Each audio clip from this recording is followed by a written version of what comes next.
I've been in this apartment for 3 weeks now. When I first moved in, I was ecstatic. It's a great spot, downtown, close to everything. The rent was a steal, too. The landlord, a guy named Mr. Abernathy, seemed nice enough. A bit old-fashioned, maybe. He handed me the keys and said, "The place has a personality. You'll get used to it." I just laughed it off.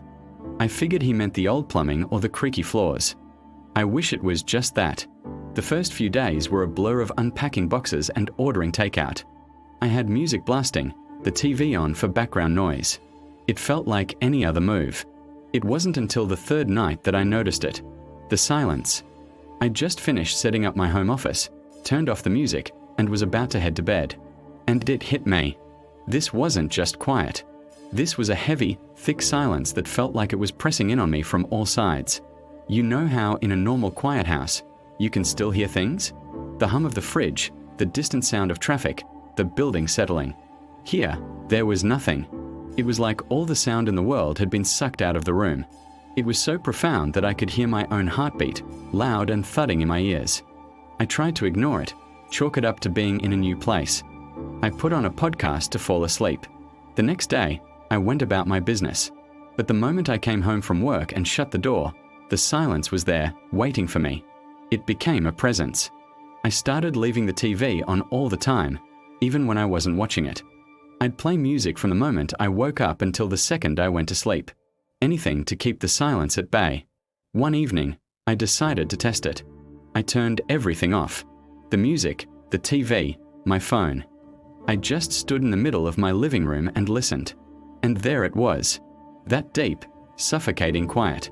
But this time, something was different. It felt expectant, like it was waiting for something, or waiting for me to do something. The hair on my arm stood up. I couldn't shake the feeling that I wasn't alone. I tried talking to my friends about it. They told me I was just stressed from the move. "You need to relax, man," my friend Mark said over the phone. "Every new place feels a little weird at first." But how could I explain this? How do you describe a sound that's actually the absence of sound? How do you tell someone that the quiet in your apartment feels alive? My sleep started to suffer. I'd wake up in the middle of the night, drenched in sweat. Not from a nightmare, but from the silence. It was loudest then, when the rest of the city was asleep. It would pull me from my dreams, and I'd just lie there, wide awake, listening to nothing. I started seeing things in the corner of my eye. A flicker of movement. A shadow that seemed to shift when I wasn't looking directly at it. I told myself it was just sleep deprivation. One night, I was working late on a project. I had my headphones on, completely absorbed. Around 2 in the morning, I took them off to grab a drink from the kitchen. The silence that rushed in was so sudden, so complete, it was like a physical blow. It was heavier than ever before. And then I heard it. Or rather, I felt it. A whisper. Not with my ears, but inside my head. It wasn't a word, just a feeling. A cold, sharp feeling of loneliness. Despair. That was the turning point. I realized I wasn't just going crazy. Something was wrong with this apartment. I started doing some digging. Old city records, online forums, anything I could find about the building. It took a while, but I eventually found a series of old newspaper articles. 50 years ago, a man lived in this very apartment. His name was Elias. He was a musician, a cellist. The articles describe him as a recluse, a man who cherished silence above all else. He believed it was the only way to truly hear the music of the soul. Then the articles got darker. Elias became obsessed. He soundproofed his entire apartment, blocking out every single noise from the outside world. He spent his days and nights in absolute, total silence. Until one day, he just stopped. His neighbors hadn't seen him in weeks. When the landlord finally broke down the door, they found him. He had passed away in his favorite armchair, his cello in the corner, covered in a thin layer of dust. The cause of death was listed as natural, but the article hinted at something else. It said he had simply faded away, willed himself out of existence in his pursuit of perfect silence. I sat there, my laptop screen glowing in the dark, the words blurring in front of my eyes. The silence in the room seemed to press in closer, a knowing, ancient thing. I looked around my living room. I was sitting in what was probably the exact spot where Elias had spent his final moments. Was this his silence? The one he had so carefully crafted and then became lost in? Was he still here, a prisoner of his own creation? The feeling of being watched was overwhelming now. I didn't feel threatened, not exactly. It was more like a profound sadness, a deep, echoing loneliness that wasn't my own. I thought about Elias, alone in his silent world. Maybe he wasn't haunting the apartment. Maybe the silence itself was the ghost, an echo of a life spent chasing nothing. That night, I did something different. I turned everything off. I sat down in my own armchair, in the middle of the deafening quiet, and instead of fighting it, I listened. I let the silence wash over me, and I spoke. "Elias," I said, my voice sounding impossibly loud. "I hear you. You're not alone." For a long moment, nothing happened. The silence remained, deep and unwavering.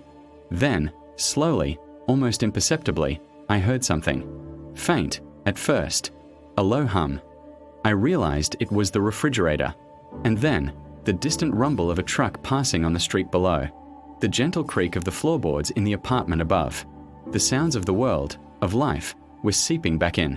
The heavy, oppressive weight in the room began to lift. It was still quiet, but it was a normal quiet. A peaceful quiet. The silence was no longer a presence. It was just an absence of noise. I sat there for a long time, just listening to the building breathe around me. I don't know what happened that night. Maybe I just broke through my own psychological barrier. Maybe my brain, desperate for noise, finally started letting it in again. Or maybe, just maybe, acknowledging Elias, acknowledging his loneliness, set something free. The apartment is different now.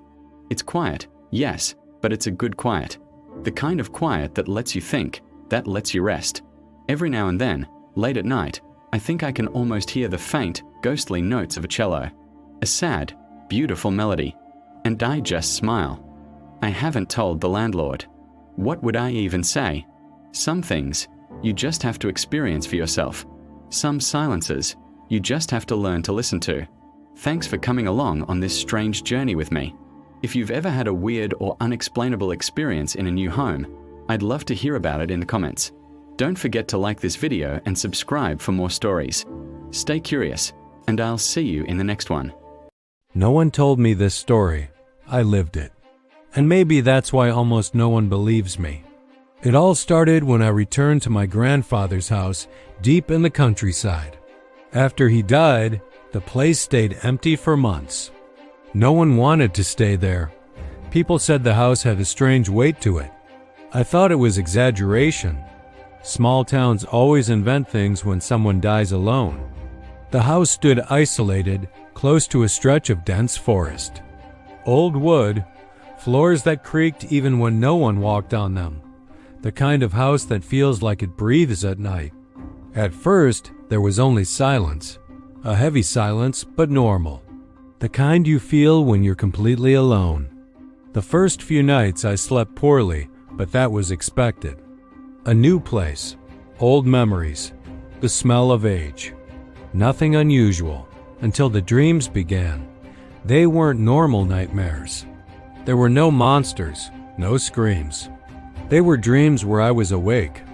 I saw myself walking through the house exactly as it was, everything in place, everything unchanged. But there was always someone standing still, in the hallway, at the bedroom door, or outside the window.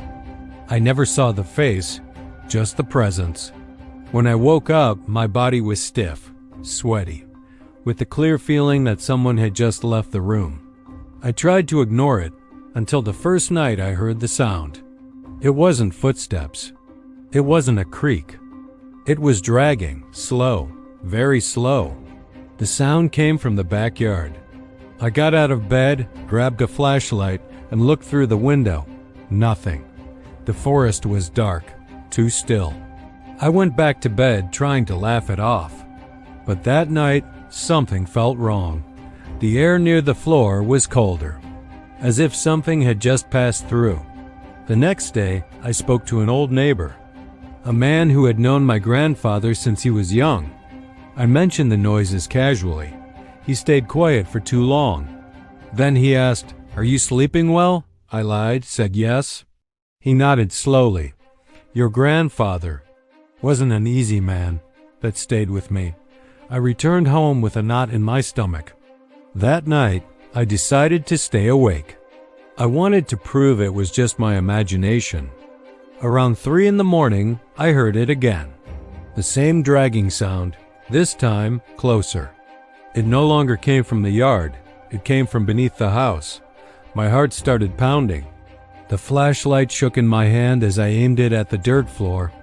And then I saw it, marks, as if something had been pulled across the ground, leaving uneven trails. But what terrified me most was that the marks looked like a body being dragged without strength, without life. I didn't sleep that night. Over the next days, small things began to change. Objects out of place, doors left half open, the smell of wet earth inside the house, and always the silence, until I heard someone say my name. It wasn't a shout. It was a whisper, low, raspy, like the throat of whoever spoke was too dry to form proper sound. I jumped up. "Who's there?" Silence. Then the whisper returned.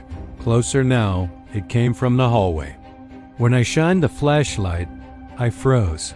A silhouette, not fully standing, not fully fallen. Like someone trying to hold themselves up but failing. The body was twisted, the arms hung the wrong way, and the skin looked glued to the bones, not like someone thin, like someone rejected even by their own flesh. The figure moved forward, and then I understood. It wasn't walking. It was dragging itself. The smell of earth grew stronger. The body stopped in front of me, and it spoke. "This house is still mine." The voice was dry, cracked, like old wood breaking. I ran. I left the house without looking back. I spent the night in my car. At dawn, I returned, determined to leave for good. But before that, I spoke to the neighbor again. I told him everything. He took a deep breath. So he came back. That was when I heard the name for the first time.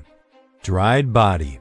He explained that some people, when they die filled with hatred, cruelty, or contempt for their own family, are rejected even by the earth. The body doesn't rot. It isn't accepted.